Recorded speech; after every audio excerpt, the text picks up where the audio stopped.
Welcome to IBC 2024 and the show On Track with Ateliere Creative Technologies. And with me today, I have someone that I think all our viewers already know. But anyhow, Johan Shapiro. Hi. Maybe you just want to say one word about what you're doing when you're not attending game shows? No, I'm just a game show contestant. That's all I do. No, people consider me the media cartographer. I make maps, I write about the industry, and I provide insights on the media industry. And he has a fantastic newsletter that you should subscribe to. Media War and Peace. So, very few persons know the media industry better in numbers or by experience than Ivan. And I have a couple of questions or statements I would like to test on Ivan to see what he thinks. And the first statement is a little bit scary, perhaps, and that is saying that broadcaster will lose the young generation. And the big problem with that is that the younger generation, of course, grows older. So eventually that means losing the entire audience. What do you think, Ivan? Is that a go or a no-go? I think it's a no-go, meaning only if they lose it. But I also think there's a chance that they do lose that audience. And that's based on what they do with their distribution over the next 10 years, especially, let's say, outside of the United States with public service broadcasters whose mandate is to inform and educate the public. And so if the public broadcasters embrace YouTube, especially with their news products, I think there's a great opportunity to, first of all, counteract the bad actors out there, but then secondarily, find an audience amongst the younger generation. If they don't embrace YouTube and other social video platforms because of fear and because of misattribution and a lot of other things that I think are not really well founded, inside a lot of these media companies, there's a fear of cannibalization of their broadcast audience if they put stuff on YouTube. But if you look at Channel 4 and a couple of other people who are kind of leading in this strategy, what they're finding is there's zero cannibalization. That their content is getting people 16 to 34 on YouTube and then 35 plus on broadcast. So you often argue that broadcasters must shift to a more user-centric model, right? Is that what you're meaning with that? That you should be on the platforms where the user are, That's definitely part of it. YouTube is the number one channel in America right now. 10% of television time is YouTube. It's the number two channel in the UK. The number two channel behind just the BBC. And the only reason the BBC beats them is because they got into streaming very, very early and they have a really good app. But if you look at viewership in the UK right now, and this is according to Barb, what you've seen over the last 2 years is only two video platforms have grown, YouTube and TikTok, and everybody else, including the BBC and ITV and Channel 4 and Channel 5 have all gone down, and even Netflix is flat over that time. And that's because YouTube is this massive platform, not just on mobile, but increasingly on television. 40% of YouTube usage in the UK is on TV. 60% of YouTube usage in the United States is on TV. And so being user-centric means, first of all, understanding who your users are, understanding how they see the universe, and then doing what they want, not what you want. And you think that net the benefits of being on a third-party platform like YouTube or so on is bigger than the potential revenues that you lose by doing that, or? Well, first of all, it's you can make money on YouTube, right? Yeah, I heard. So you're getting usually somewhere around 55% of all ad revenue generated there. Then there's the opportunity to do branded content. I'm a big believer in doing live events on YouTube. If you look at BT and the Champions League, they're doing massive audiences on YouTube for their championship. You look at the amount of usage that Jimmy Fallon and Jimmy Kimmel and all the Jimmys get on YouTube. It's way, way bigger than the audience that they get on television. And so there is revenue to be generated there. On top of that, YouTube is not making content. Right? So they're competing for dollars and eyeballs, but they're not really competing. So especially for public service broadcasters, if the major channel, TV2 or BBC or ZDF, leans into YouTube in a market, it's YouTube is going to want to participate in that because it's good for them as well. I know a few private broadcasters, and I know that it's quite a few of them are a little bit skeptical to putting all the content on YouTube, but I think it's obviously, if you can't get the viewers to your platform and you want your content to be viewed, you might have to consider getting your content to the platforms where the viewers are. Viewers under the age of 30 do not watch broadcast television, even in the app. So you're never going to get them. You have no way to communicate with them.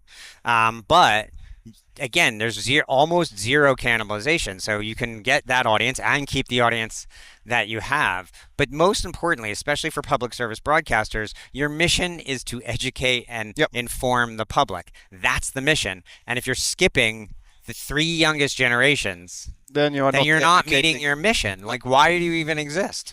So next to that, when you talk about user-centric kind of concepts and experiences, if you compare with other, call it services and applications on the internet that has been hugely successful the last 20 years, like including computer games and esports, TikTok and those kind of services, they typically come with another level of interaction, if you like, than traditional TV. Yeah.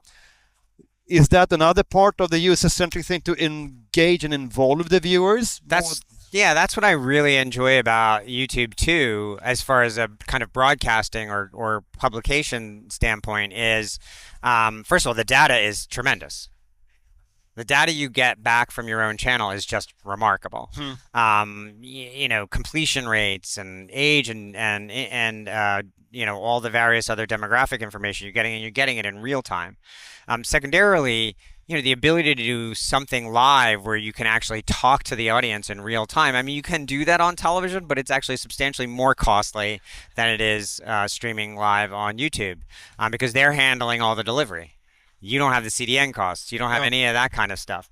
And so the ability to create an event on YouTube and TikTok, by the way, Instagram, as well, is just so powerful, and the addressable audience is so huge, and they're all much younger. And by the way, the demographics are so much more attractive to advertisers if that's something that's important to you.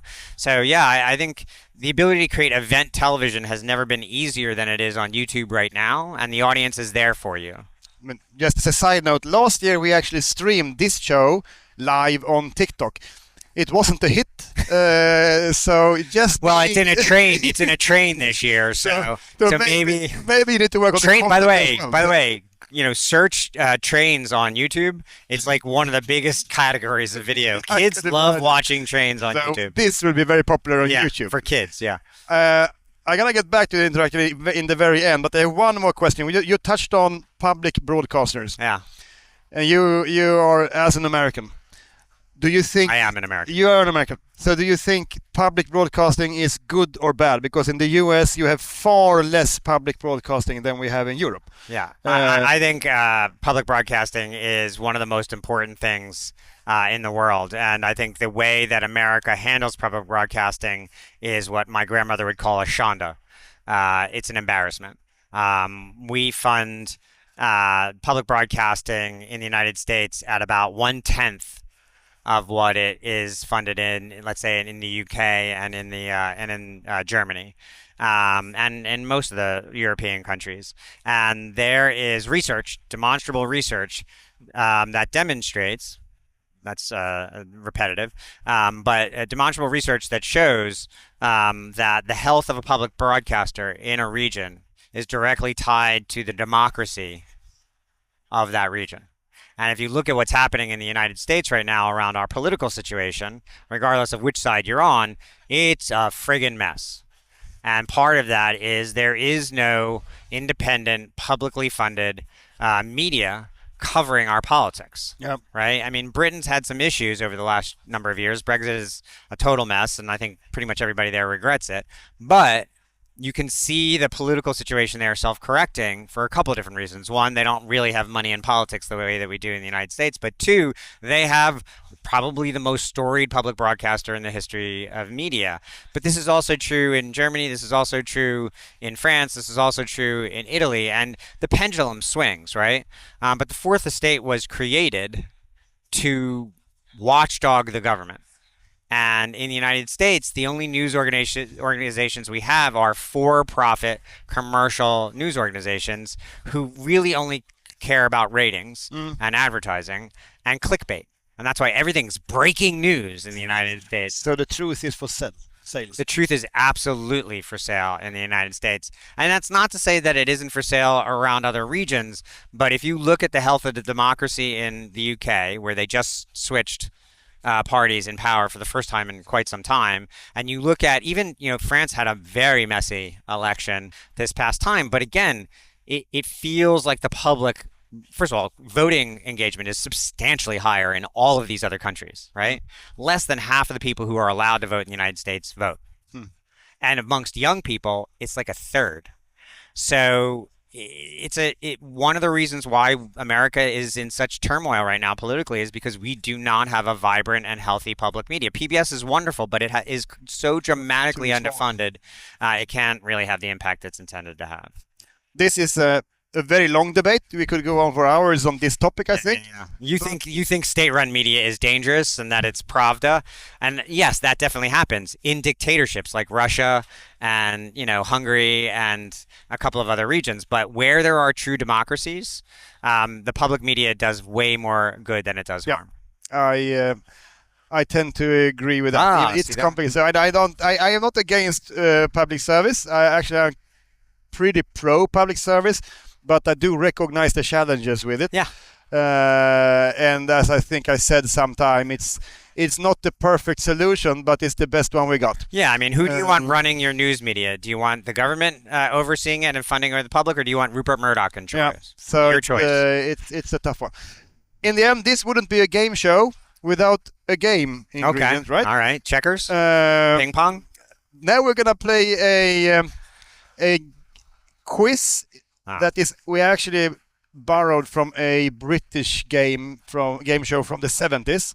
It's a conveyor belt. What do you think about game shows, by the way? I think that's a kind of a format that we've kind of forgotten a little bit about. Yeah, you mentioned when we were talking earlier that, I mean, in the United States we have actually a decent amount of game shows on TV, Jeopardy, Wheel of Fortune, even some stuff that's come back from the 70s, but it's all on broadcast. It's not on streaming. And your point was there's no game shows really. I mean, Squid Game, I guess, would be not Squid Game. Squid Game is a drama about a game show. No, but there's actually a real one, and then Mr. Beast is making a game show for Amazon. We're gonna have a Hunger Game at some point as well. Yeah, right. Well, and then there's The Purge.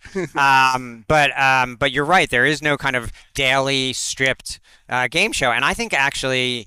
I didn't really think about that until this conversation. I think that's a really great churn killer. If there's a great game show that can be on 5 days a week, that's a great way to ensure your audience comes back and back. And it's also a format where it's much more natural to introduce some interactivity, right? We talked about interactivity. You could make a game show nowadays where the viewers play along. Yeah, that's a great idea. So I mean, why don't we do that? Yeah, I mean, I think Netflix and Max and Disney or Hulu should really consider getting into the game show business because it's very inexpensive. Yeah.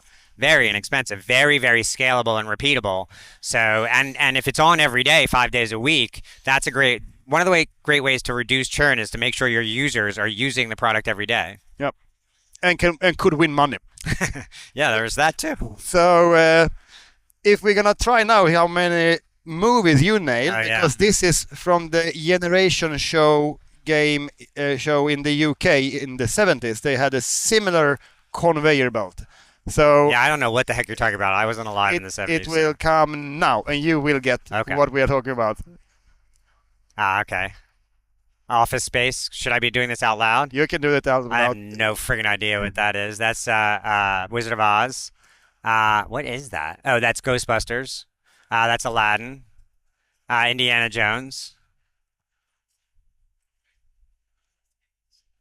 Oh, Back to the Future. I don't know that one. I don't know that one either. Is that Citizen Kane? No, Beauty and the Beast. Yes. Good. Citizen Kane, Beauty and the Beast, same movie, basically. So if you've seen one, you don't even need to see the other one. So I think the ones. How many did I get out of that? You didn't get the oranges. It's very tricky. That's supposed. Oh, Godfather. Yeah, now you know it. Okay, good. Yeah. And you get the point for that one as well. 9 out of 10. What was that one I didn't know? That's best so far. Which one didn't you get? What was the one I You didn't? can run it again. And we have multiple of these ones, but I mean, you are by far the best. Most people. Oh, really? Yeah. Andy Waltenspiel had like 4. Oh, well. Yeah, I have that stapler. I bought that stapler because of that movie. What's this one? Is that Halloween? It's Halloween. Oh, which is kind of tricky. Yeah, that's not the Halloween. That's Ghostbusters. You made all the other ones. Indy. This one took me a second, but then I got it. The Oh no, I didn't get this one. What was this one? It or which one? I got it. That one, the raincoat. It. It? Yeah, it's Stephen King. Hey, I didn't see that movie. Yeah, so I did good. 8. I got 8. That's best so far. Okay. It's a good chance you're gonna win this. Thank you. All right, what do I win? Yeah, it's not $1 million, so you're gonna figure out what you. Why did I even play it? Exactly. I'm gonna check with. Do I get a trophy? Do I get? Yeah, you're gonna get some kind of prize. All right, I better get something. Can I keep the paddle? You can get the paddle later. We have one more show with Maria from Omnia. Tell her I say hi. And then we'll see. After that, you can get both actually. Okay, good. And then I can play ping pong. Yeah, I can. They're lousy ping pong pads, I think. But all right. Yeah, this was fun.